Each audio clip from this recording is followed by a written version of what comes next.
ಈಗ ನೀವು ಓದ್ಕೊಂಡಿರೋಲ್ಲ ನಿಮ್ಮ ಈ ಮಾರ್ಗಕ್ಕೆ ಈಗ ಪಕ್ಷ ಕಟ್ಟೋದು ಅಥವಾ ಹೋರಾಟ ಮಾಡೋದು ಅಂದ್ರೆ ಏನೋ ನೀವು ಪ್ರತಿಭಟಿಸ್ತೀರಿ ಅಂದ್ರೆ ಒಂದು ಪಾಯಿಂಟ್ ಇಟ್ಟು ಮಾತಾಡೋದಕ್ಕೆ ಹೆಂಗ್ ಹೆಲ್ಪ್ ಆಗಿದೆ ಮೇಡಮ್?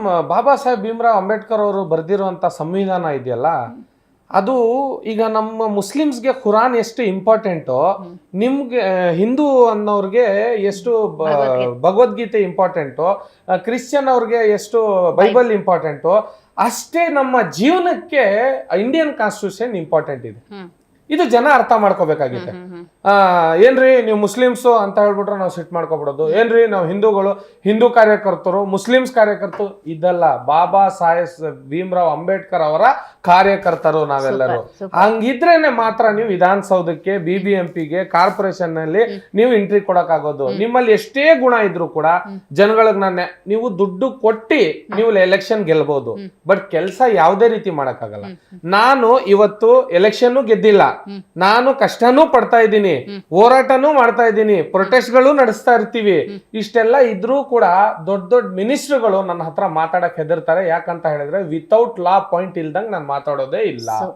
ನಿಮ್ಮಲ್ಲಿ ಎಷ್ಟೋ ಡಿಬೇಟ್ ನಡೆದಿದೆ, ನೀವು ಚೆಕ್ ಮಾಡಿ ನೋಡಿ. ವಿತೌಟ್ ಲಾ, ಅದು ಅದಕ್ಕೆ ಸಂಬಂಧಪಟ್ಟ ಆರ್ಟಿಕಲ್, ಅದಕ್ಕೆ ಸಬ್ ಕ್ಲಾಸ್, ಸೆಕ್ಷನ್ಸ್ ಇಲ್ದಂಗೆ ನಾನು ಮಾತಾಡಕ್ ಹೋಗಲ್ಲ. ಆಮೇಲೆ ಪ್ರತಿಯೊಂದಕ್ಕೂ ಒಂದು ಕಾರಣ ಇರುತ್ತೆ. ಬಾಬಾ ಸಾಹೇಬ್ ಭೀಮ್ರಾವ್ ಅಂಬೇಡ್ಕರ್ ಅವರು ಅವತ್ತಿನ ಕಾಲದಲ್ಲೇ 1950 ಸಂಪೂರ್ಣವಾಗಿ ಪುಸ್ತಕ ಕೈ ಕೊಟ್ಬಿಟ್ಟು ಹೋಗ್ಬಿಟ್ಟಿದ್ದಾರೆ. ಯಾವ್ದು ಕಿತ್ಲಾಡೋ ಅವಶ್ಯಕತೆ ಇಲ್ಲ. ಅದನ್ನು ಓದಿ, ಬಹಳ ಚೆನ್ನಾಗಿದೆ. ನೀವು ಖುರಾನ್ 1 hour ಓದಿ, ಅರ್ಧ ಗಂಟೆ ಆದ್ರೂ ನಿಮ್ಮ ಜೀವನದಲ್ಲಿ ಇಂಡಿಯನ್ ಕಾನ್ಸ್ಟಿಟ್ಯೂಷನ್ ಓದಿ. ಬೈಬಲ್ 1 hour ಓದಿ, ಇದು 5 ನಿಮಿಷ ಆದ್ರೂ ಇಂಡಿಯನ್ ಕಾನ್ಸ್ಟಿಟ್ಯೂಷನ್ ಹೋಗಿ. ನೀವು ಭಗವದ್ಗೀತೆನ ಫುಲ್ ದಿನ ಓದಿ. ಯಾಕಂತ ಹೇಳಿದ್ರೆ ಜೈ ಹನುಮಾನು ಜ್ಞಾನ ಗುಣಸಾಗರ್, ಜೈ ಪತೀಸ್ತಿರಿ ಸೃಷ್ಟಿ ಉದಾಗರ್, ರಾಮ ದೂತು ಅತಿಲುತ ಬಲಿಧಾಮ, ಅಂಜಲಿ ಪುತ್ರ ಪವನ ಸುತ ನಾಮ, ಮಹಾವೀರ ವಿಕ್ರಮ ಭಜರಂಗಿ. ಎಷ್ಟೋ ಜನ ಜೈ ಶ್ರೀರಾಮ್ ಅಂದ್ಬಿಟ್ರೆ ನಾನು ಹಿಂದೂ ಅಲ್ಲ.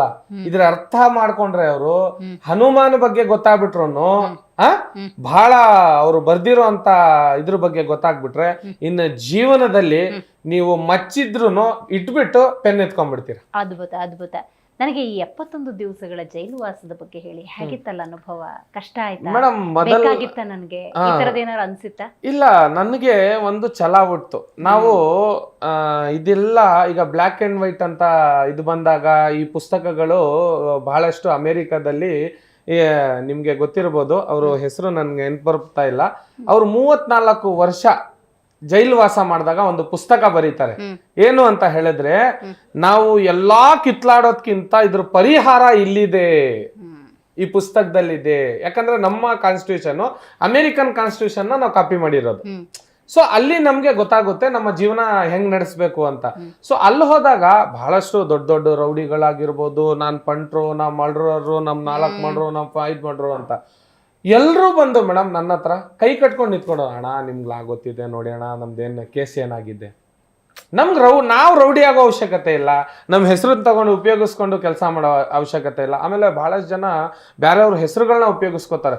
ನಾನು ಅವ್ರ ಹುಡುಗ, ನಾನು ಅವರು ಮೈ ಉನ್ಕಾ ಚೊಕ್ರಾರೆ. ನಾವ್ ಯಾರ ಚೊಕ್ರಾನು ಅಲ್ಲ, ನಮ್ಗೆ ಉಡ್ಸಿರೋ ದೇವ್ರು ಯಾರು ಅವರು, ಅವ್ರ ಹುಡುಗರು. ನಾವು ಉಡ್ಸಿದ ದೇವ್ರನ್ನ ನೆನೆಸ್ಕೊಂಡು, ನಮ್ಮ ತಂದೆ ತಾಯಿಯನ್ನ ನೆನೆಸ್ಕೊಂಡು ನಾವು ಕೆಲಸ ಮಾಡ್ಬೇಕು ಹೊರತು ನಾವ್ ಯಾರು ಚೊಕ್ರಾನು ಅಲ್ಲ, ಯಾರು ಇದಲ್ಲ. ನಾವು ನಮ್ಗೆ ಒಂದ್ ಸ್ವತಃ ದಾರಿ ಹುಡುಕಿದೀವಿ ಅಂತ ಹೇಳಿದ್ರೆ, ಆ ದಾರಿಲಿ ನಡೀತಾ ಇದೀವಿ ಅಂದ್ರೆ ನಮ್ಗೊಂದ್ ಸ್ಥಾನಮಾನ ಬರ್ಬೇಕು ಅಂತ ಹೇಳಿದ್ರೆ ನಾವು ಪಟ್ಟಿರುವಂತ ಕಷ್ಟನೇ ನಮಗ್ ಬರೋದು. ಆ 71 ದಿವಸದಲ್ಲಿ ನೋವಾಯ್ತಾ? ಬೇಕಿತ್ತ ನನಗಿದು, ಈ ತರದ ಭಾವನೆ ಏನಾದ್ರು? ಅವತ್ತು ಹೋದಾಗ ಫಸ್ಟ್ ನಮ್ಮ ಜೀವನದಲ್ಲಿ ನಡೆದಿದ್ದ ಕತೆ ಏನಂತ ಹೇಳಿದ್ರೆ, ನಮ್ಮ ಮನೆಯಲ್ಲಿ ಬಹಳ ಬೆಂಬಲ ಕೊಟ್ರು. ಇದಕ್ಕೆ ನಾನು ಹೇಳಲೇಬೇಕು ಈ ವಿಷಯ. ಯಾಕಂದ್ರೆ ನಮ್ಮ ತಾಯಿ ಫಸ್ಟ್ ನಮ್ಮ ಕುಟುಂಬದವರು ನಮ್ಗೆ ಕೈ ಬಿಟ್ಬಿಟ್ರು.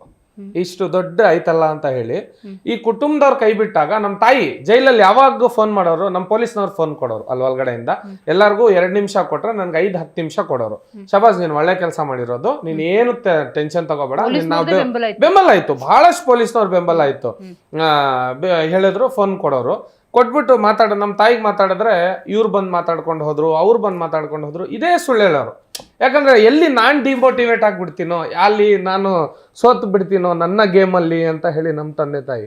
ಯಾವಾಗ ನಾನು ಮನೆಗೆ ಬರ್ತೀನೋ ನಮ್ಮ ತಂಗಿ ಹೇಳ್ತದೆ, ಅಣ್ಣ ನಮ್ಗೆ ಯಾರೂ ಇಲ್ಲ ಕಣಣ್ಣ ಅಂದಾಗ ನಮ್ಗೆ ಆವಾಗ ನಮ್ಗೆ ಯಾರೂ ಇಲ್ಲ ಜೀವನದಲ್ಲಿ ಅಂದಾಗ ನಮ್ಗೆ ಬಹಳ ನೋವಾಗುತ್ತೆ. ಯಾಕಂದ್ರೆ ನನ್ಗೆ ಹೆಚ್ಚು ಕಮ್ಮಿ ಒಂದು 2 months ನಾನು ನನ್ನ ಗಮನದಲ್ಲೇ ನನ್ಗೆ ಇರ್ಲಿಲ್ಲ ನಾನು ಎಲ್ಲಿದ್ದೀನಿ ಅಂತ ಗೊತ್ತಿರ್ಲಿಲ್ಲ. ಆ ಮಟ್ಟಕ್ಕೆ ಬೆಳೆದ್ ಬಿಡ್ತೀನಿ. ಯಾಕಂದ್ರೆ ಮತ್ತೆ ಅದೇ ಜನಕ್ಕೋಸ್ಕರ ಇವತ್ತು ಹೋರಾಟ ಮಾಡ್ತಾ ಇದ್ದೀವಿ. ಇಲ್ಲ ಮೇಡಮ್, ಜನ ಅಂತ ಹೇಳ್ಬಾರ್ದು ನಾವು. ಯಾಕಂತ ಹೇಳಿದ್ರೆ ನೋಡಿ, ಇವತ್ತು ನೀವು ನಮಗ್ ಸಹಾಯ ಮಾಡ್ಬೋದು, ಅವ್ರು ನಮ್ಮನ್ನ ದ್ವೇಷಿಸ್ಬೋದು. ಅರ್ಥ ಮಾಡ್ಕೊಳ್ಳಿ. ಯಾಕಂದ್ರೆ ಇದು ಜೀವನ ಅಂತ ಹೇಳಿದ್ರೆ ಒಂದ್ ಗೇಮ್ ಅಷ್ಟೇ. ನಾವು ನಿಮ್ಮನ್ನ ದ್ವೇಷನ ಮಾಡಕ್ಕೂ ಆಗಲ್ಲ, ಪ್ರೀತಿ ಮಾಡಕ್ಕೂ ಆಗಲ್ಲ. ನಮ್ಮ ಕೈಲಿ ಏನಾಗುತ್ತೆ ಅಷ್ಟೇ ಮಾಡಕ್ ಆಗೋದು. ಇಲ್ಲಿ ಕುಟುಂಬದವ್ರ ಕೈವಾಡ ಬಹಳ ಇರುತ್ತೆ. ಕುಟುಂಬದಲ್ಲಿ ಫಸ್ಟ್ ಕೈ ಬಿಟ್ಬಿಡ್ತಾರೆ.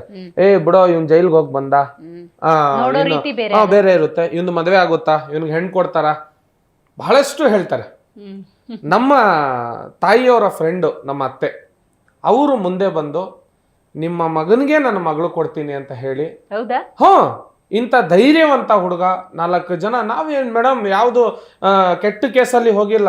ನಾವ್ ಯಾರು ತಲೆ ಹೊಡೆದ್ಬಿಟ್ಟು, ಯಾರೋ ಮರ್ಡರ್ ಮಾಡ್ಬಿಟ್ಟು, ಯಾರ್ದೋ ಕಳ್ತನ ಮಾಡ್ಬಿಟ್ಟು 420 ಹೋಗಿಲ್ಲ ನಾವು. ನಾನ್ ಮಾಡಿದ್ದು ನಮ್ಮ ಮುಸಲ್ಮಾನ ಮಹಿಳೆಯರಿಗೆ ಬುರ್ಕಾ ಹಾಕೊಂಡು ಹೋಗಿ ಅಲ್ಲಿ ಎಕ್ಸಾಮ್ ಬರೆಯಲು ಬಿಡಿ ಅಂತ ಪ್ರೊಟೆಸ್ಟ್ ಅಷ್ಟೇ ನಂದು. ಇದಕ್ಕೆ ಎಲ್ಲಾ ಮುಸ್ಲಿಮ್ಸ್ ನನ್ನ ಪರವಾಗಿ ನಿಂತ್ಕೊಂಡ್ರು.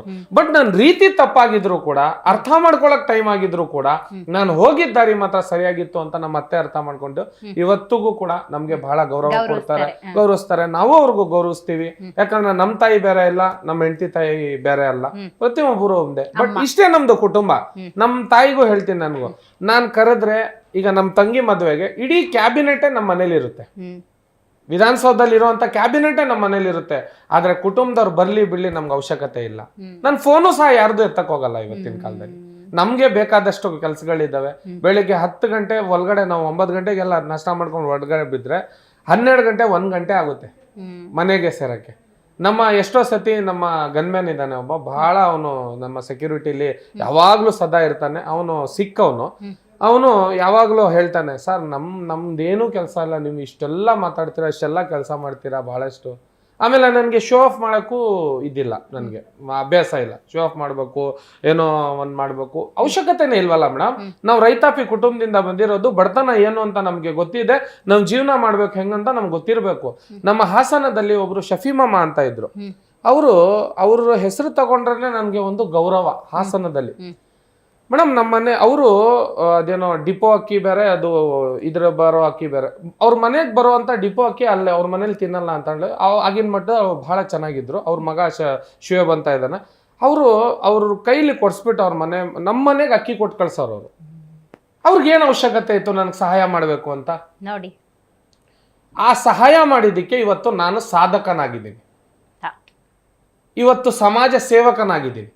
ಇವತ್ತು ಅವ್ರ ಮಕ್ಳಿಗೆ ನಾನು ಫೋನ್ ಮಾಡ್ಬಿಟ್ಟು, ಅವ್ರು ಫೋನ್ ಮಾಡಿದ್ರೆ ನಾನು ಇಮ್ಮಿಡಿಯೇಟ್ 1 ರಿಂಗೂ ಆಗಕ್ ಕೊಡಲ್ಲ. ಫೋನ್ ಎತ್ಬಿಟ್ಟು, ಏನ್ ಮಮ್ಮ ಹೇಳು, ಏನು ಶಿವಬಣ ಹೇಳು ಅಂತ ಹೇಳಿಬಿಟ್ರೆ ಅವ್ರ ಮಗನ್ಗೆ, ನೀನ್ ಯಾಕೆ ನಮ್ಗೆ ಇಷ್ಟು ಬೆಲೆ ಕೊಡ್ತೀಯಾ, ನಿನ್ಗೆ ಜನ ಭೇಟಿ ಆಗಕ್ಕೆ ಕಾಯ್ತಾ ಇರ್ತಾರೆ, ನಿನ್ಗೆ 1 ಫೋನ್ ಮಾಡಿದ್ರೆ ಸಾಕು ಅಂತಾರೆ. ನಾನೇನು ಹೇಳ್ತೀನಿ, ಅವ್ರ ಮಗನ್ಗೂ ಕೂಡ ನಾನು ಇದೇ ಹೇಳೋದು, ನನಗ್ ಮಾಡಿರೋಂತ ನಿಮ್ಮ ತಂದೆ ಕರ್ತವ್ಯ ಇದೆಯಲ್ಲ, ಇಡೀ ಜೀವನ ನಾನು ಸಾಯೋ ಗಂಟನೂ ಹೇಳ್ತೀನಿ, ನೀನು ಇದ್ರಲ್ಲಿ ಅಡ್ಡ ಬರಕ್ ಆಗಲ್ಲ. ಜಿ ಕನ್ನಡ ನ್ಯೂಸ್ ಈಗ ನಿಮ್ಮ ಮನೆಯಲ್ಲೇ ನೋಡಿ. ಎಲ್ಲ ಕೇಬಲ್ಗಳಲ್ಲಿ ಈಗ ಲಭ್ಯ.